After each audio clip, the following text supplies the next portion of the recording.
Hello, I am Endlessness and welcome back to Final Fantasy VII Ever Crisis, and in this video I wanted to give you a quick overview of the new content.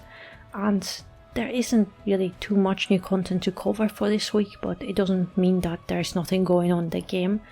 Because first we have another critical threat event, and this one is a rerun of the Turks crash we had just after the half anniversary 8 months ago.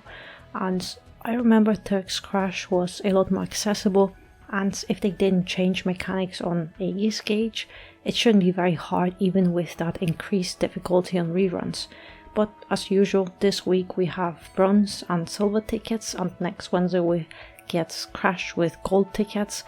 And I might have mentioned it in the past, but I recommend getting your bronze and silver tickets to around level 5 this week before we get gold tickets, so that's most stamina efficient, so you don't have to farm too much next week. But we also have a new very solid event weapon for Angeal, and I think it'll be great to use as a sub weapon, especially for smaller players, or if your power soul isn't OB10.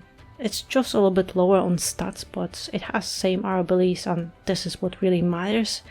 And by the way, I really like that sword design, it's so sleek.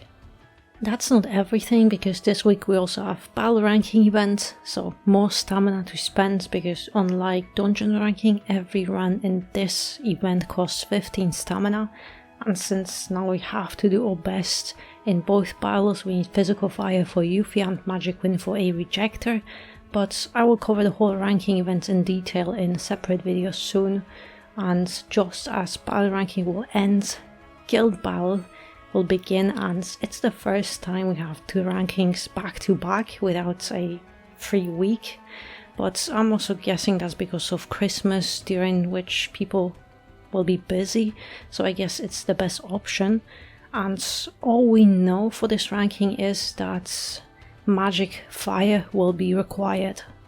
Oh, and Winter Campaign Volume 2 is now on, and we can get 1000 crystals from it, some freebies and another copy of Zack's Buster, which is great.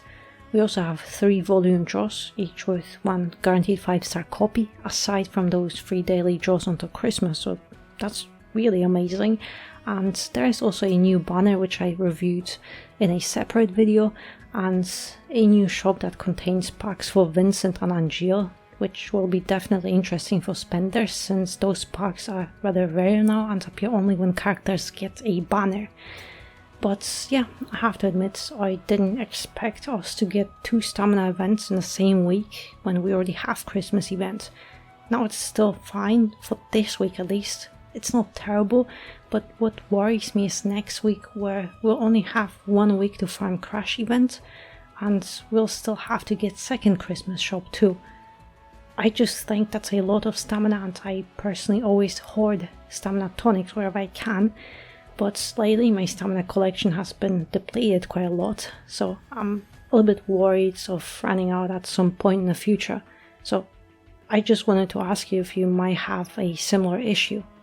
But yeah, 2 events this week. If you don't care about solo ranking events, you can just focus on doing progress on crash events until next Wednesday. But yeah, that would be all. I'll try to have battle ranking video out during the weekend, and in the meantime, thank you very much for watching, and I hope to see you next one.